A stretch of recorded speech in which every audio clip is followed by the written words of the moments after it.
to each their own. But for me, like, vulnerability is one of the hardest things to show, especially being a man, because it's like that takes so much. Like, you could be hurt, but at the same time, being vulnerable, like, with the right person or just within yourself, like, you could reveal a new part of you, I guess.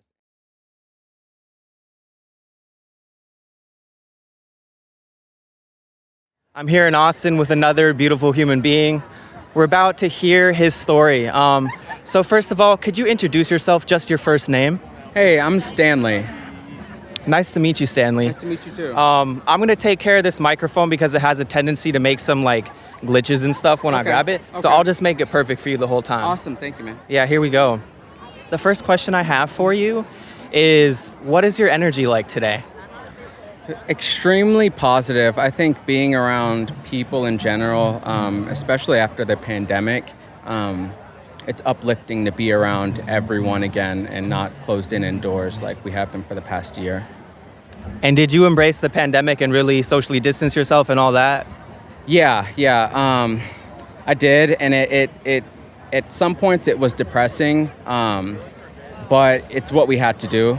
So I like it more now more so that we're around everyone. Yeah.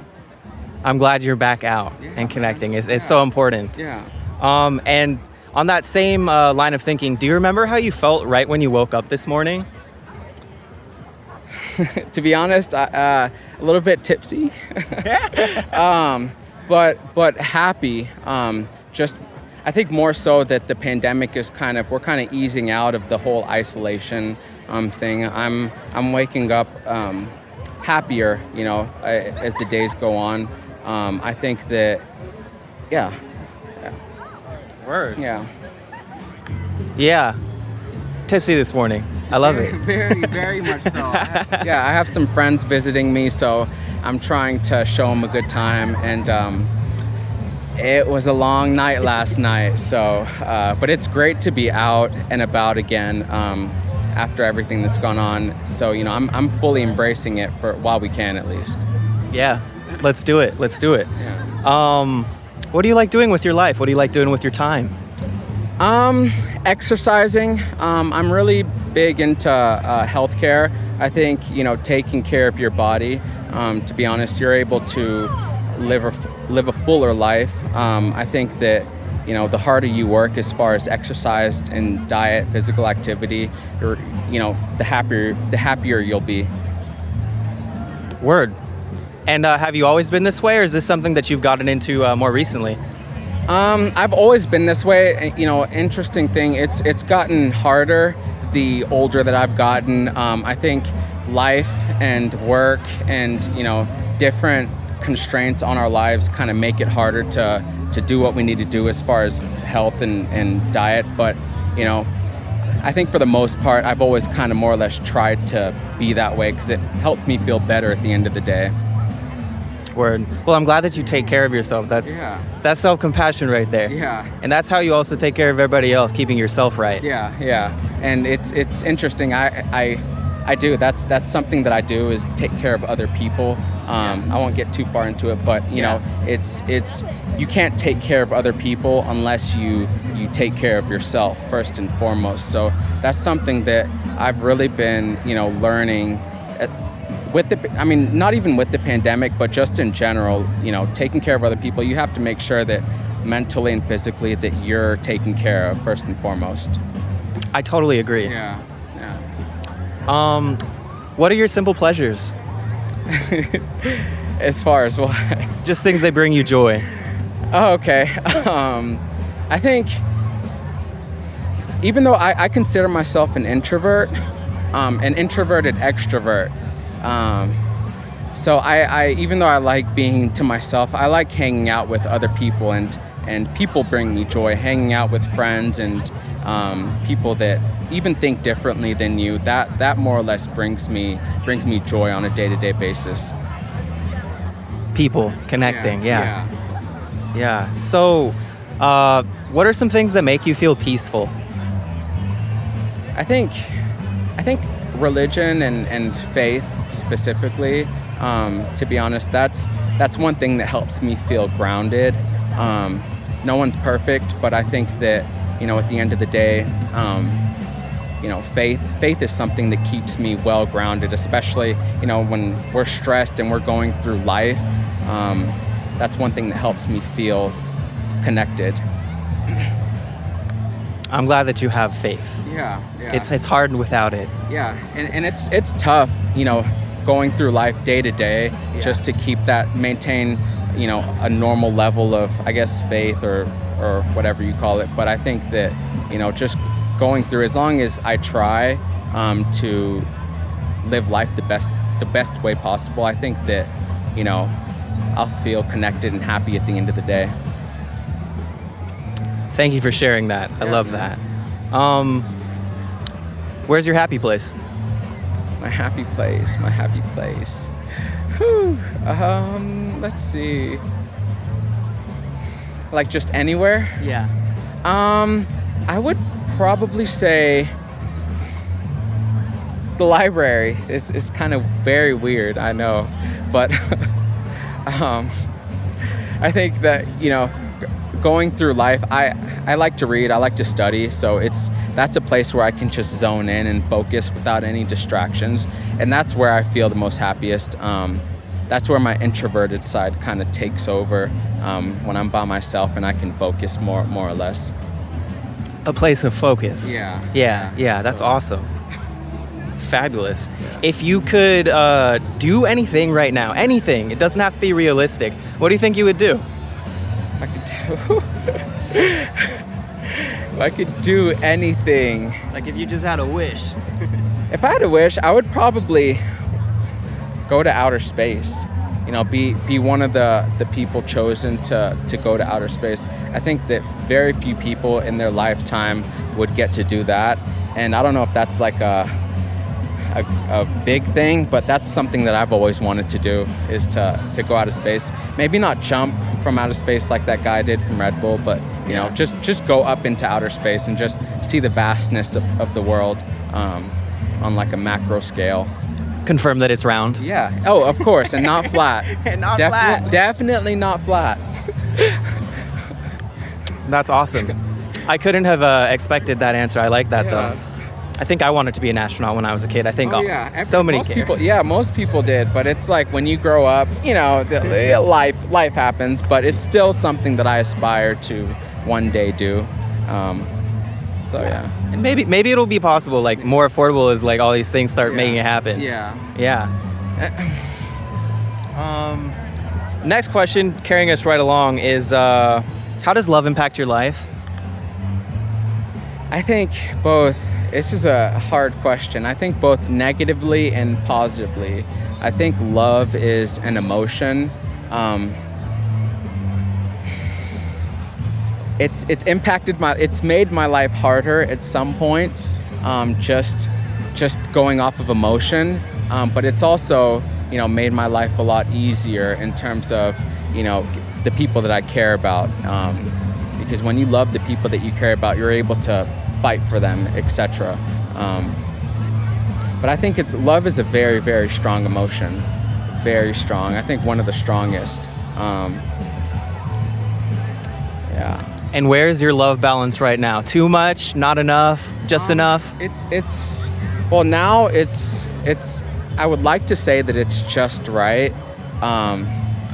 Because you don't want to have it. Well, me personally, I don't want to have it too far up here, or not care and be too far down here. So I think right now it's just right. But there are times where I feel like I love a little bit too much, and that kind of gets me in trouble at times. Because you do things that you regret, and you go off of emotion when you go off that thing called love. So I try and think with my head, but that's hard, to do all the time. It is. We're creatures of passion. Yeah. And we got to try to keep ourselves in the right lane. Yeah, and it's thinking with my, especially the older that I've gotten, it's a way of thinking with my head, but you also have to balance it with thinking with your heart. So That's been extremely hard for me, especially being, in my culture, a male, my specific culture. It's we're taught to not show, that side of you, the love side of you. So it's kind of hard. But I'm learning to show more of that the older that I'm getting. That's one of the things that I specifically believe in significantly is empowering men through love to actually show up for the people in their life, showing up through vulnerability, the ability to listen, the ability to communicate, all these things that we men really have to work on. Yeah, and being vulnerable, I think that is one, to each their own, but for me, like, vulnerability is one of the hardest things to show, especially being a man, because it's like that takes so much. Like, you could be hurt, but at the same time, being vulnerable, like, with the right person or just within yourself, like, you could reveal a new part of you, I guess. And like, that's happened to me at times, but it's just hard being vulnerable because, I don't want to be hurt, right? Like, you don't want to be hurt. And it's been something I've been working on a lot as I've gotten older. Yeah. One of my feelings about vulnerability is that, like you said, you need to be in a space and an energy that's safe to allow yourself to be vulnerable. And you also need to be invited with true love. So someone needs to say, brother, you are welcome in this space. Your true thoughts and your true feelings are welcome here. And so one of the things that heals our ability to be peaceful, tolerant, and vulnerable is just less violence in the world. And I think that there's so many things that perpetuate, violence and cause us to be less vulnerable as men. I think there's so many other things, the media, social media, just the general media that perpetuate. You can't be vulnerable. You have to be hard. And like, it sucks, but it's not true, And that's one of the hardest things, I think, to break through, to just like the general public, is to be vulnerable. Yeah.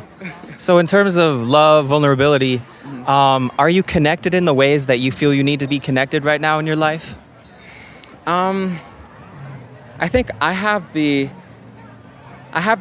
things are in place for me to be connected, but I think that it just takes me personally being vulnerable and allowing those things that are in place to kind of take hold and like take me to that place where I can be vulnerable. I think that sometimes I have a tendency to hold back, and my head wants to keep my heart safe.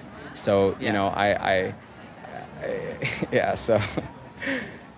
Things are in place, the relationship-wise, everything is in place, but, it just takes being trusting and, like, opening my heart more so to being vulnerable, and allowing that to happen. But it's a scary place to be in.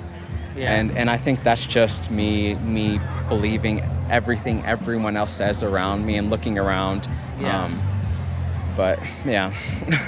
Well, we're a survival-oriented species. All of our worries, fears, insecurities, it comes from a real place of, hey, stay safe. And, so I just hope that, and I think that you're going to find it. You're going to find the ability to lock in. I think that the first place that, you have to start is it has to be in here. Like, you have to be consciously, aware, and awareness is a thing that, you have to have in order for you to know, like, this part of me is lacking, right? So as long as you have that and you know that there's an opportunity for change and this area in your life is lacking, I think that there's always opportunities for growth. But it's just taking that step to change. I'll pray that for you. So what role does nature play in your life?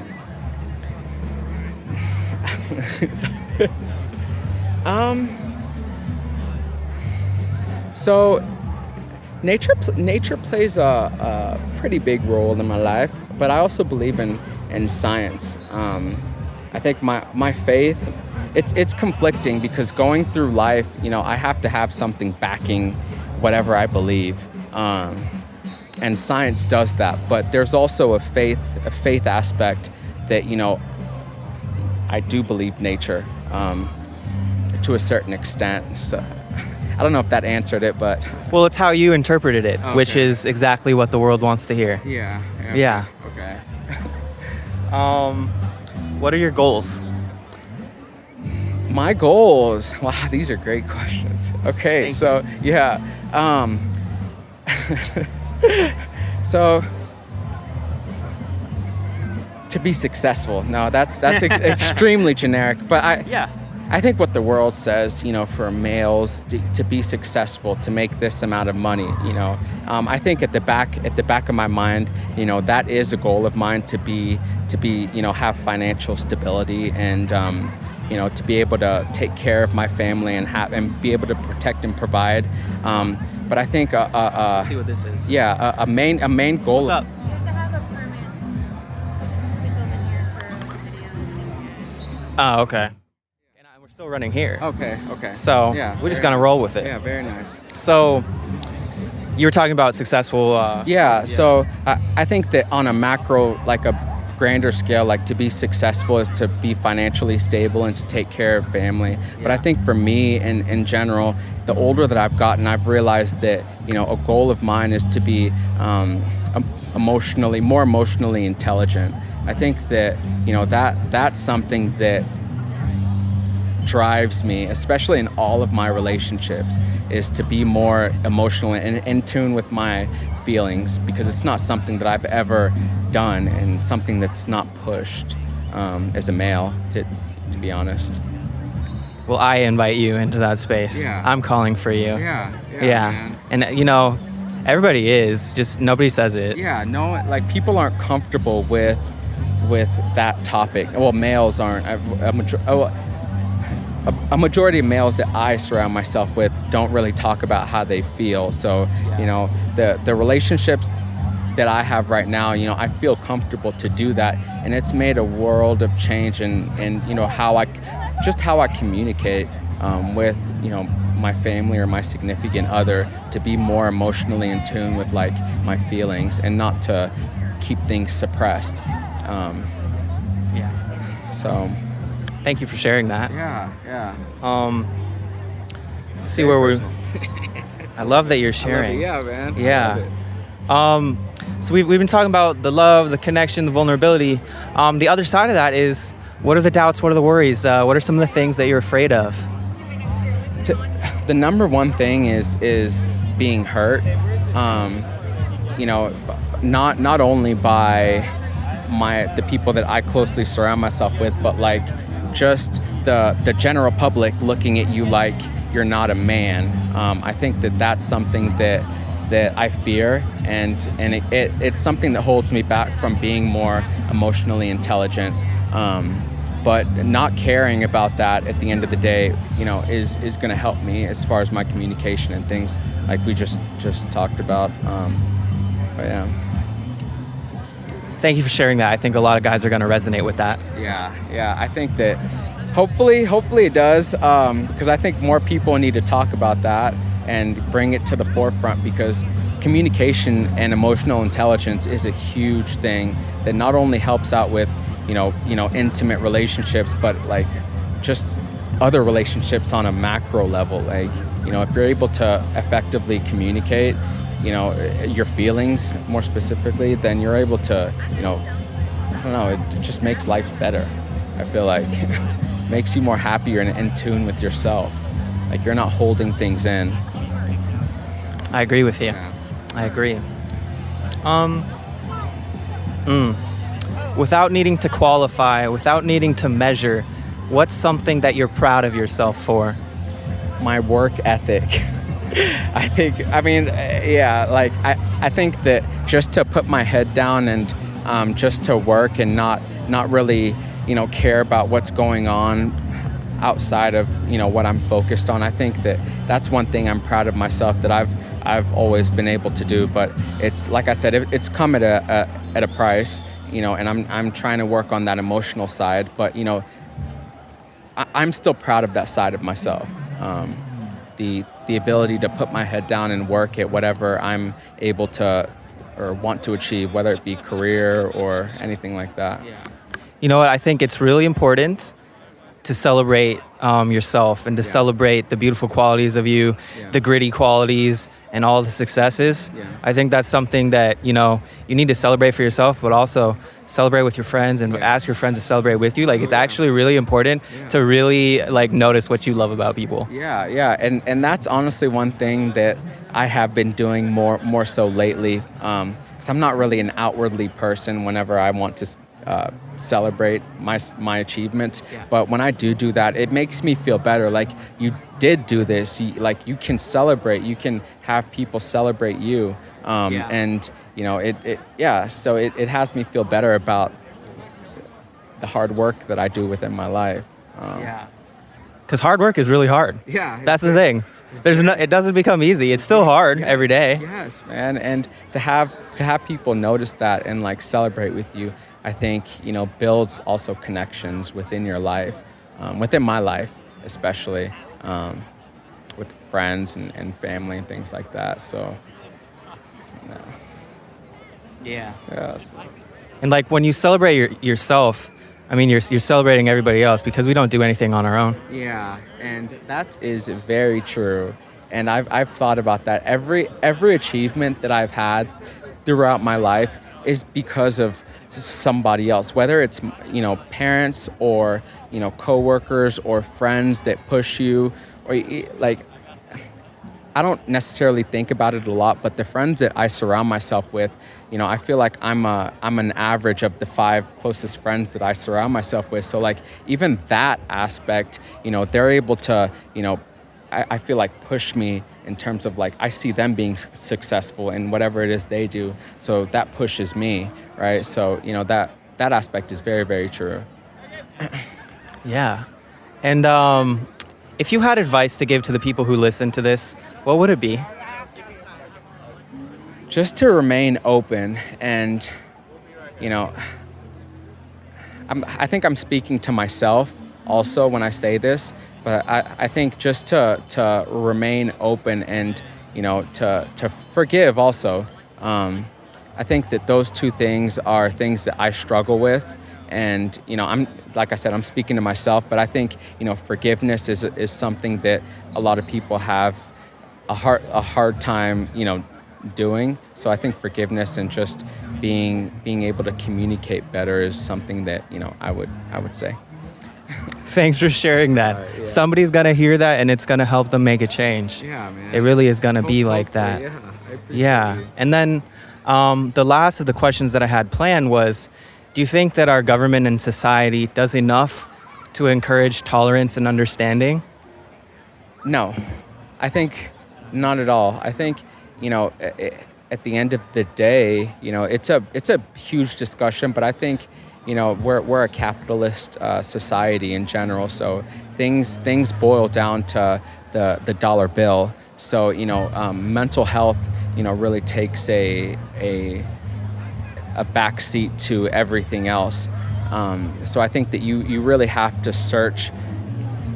If you want to grow in terms of emotional intelligence, you really have to search out what you want in terms of, is it therapy? Like, do I need to talk to friends, or is it family, or just, you have to search it out more so if you want to grow in that aspect, because our government doesn't really help in terms of growth and emotional intelligence, emotional growth.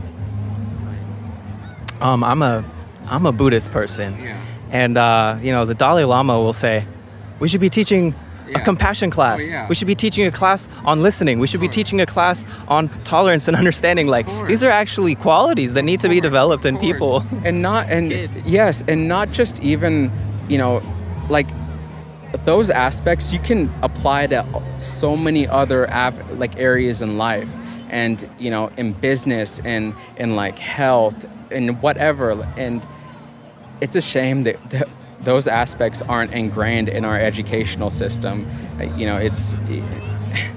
It'll take time if that happens, but I don't think it will. It takes you searching that out internally for yourself. Absolutely. Now, what was your reaction and your feeling about the reversal of Roe v. Wade? It was difficult. I'm definitely pro-choice because I feel like, you know, there are so many different circumstances that somebody, you know, or a woman could have or want an abortion that, you know, the government doesn't necessarily need to have a role in, you know, and say that this is illegal or this is not illegal. I think that it's an overreach. I think that, you know, women should have the choice to be able to decide for themselves if they want to do that or not the government. You know, I think, you know, religion and I think politics plays a huge role in, you know, that decision when it shouldn't be. It shouldn't, it's not a political, like, it's not Republican, Democrat, it's not any, but I feel like here it's been made into that, which is, it's tough. For sure. Thank you for sharing. Yeah. Now let's show the people who are watching a quick view into the artistic side of you. So 3 questions. First question is, do you have a favorite movie? Yes, The Passion of the Christ.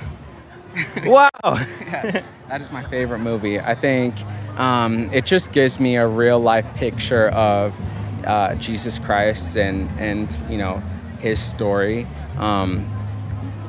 And for me, I'm a visual person, so okay. I think growing up religious, I think seeing things in real time in picture, I think really is really emotional, and it's something that I'll never forget. Wow. Yeah. A book that's impacted you heavily? I would say, I mean, really textbooks, to be honest, just because I study a lot. So, let me see. Yeah, just textbooks, to be honest. That's not really the best answer. And what's your field, and are you still continuing your education? Yes, it's healthcare. And yes, I am. So. I wish you the best in that. Thank you so much. And what's your favorite genre of music? I like everything, and I know a lot of people say that, but I would honestly say top 40, things that are popular. Hip-hop, I like alternative, just anything that's playing on the radio that's kind of trendy, that has a good beat, I will listen to. Word. That was my last question for you. Hey. And to wrap things up, I just want to reflect a little bit on how this was. And honestly, like, you're super chill. You're thoughtful. I can see like the wheels spinning inside of you. I can see you going into your mind. Yeah. I can see you kind of going into your heart and taking the time to like try to express really what you meant to me. Yeah. And I really value that, and I really thank you, because nobody owes that, and you certainly didn't owe me anything when I walked up to you, but you decided to share, and that's really beautiful. Yeah. And I totally encourage you to keep being that way and keep growing into who you are. Thank you so much. I really appreciate that. I try each and every day to be more emotional and increase my intelligence. So I appreciate that. This was good. Thank you. Thank you. Same time.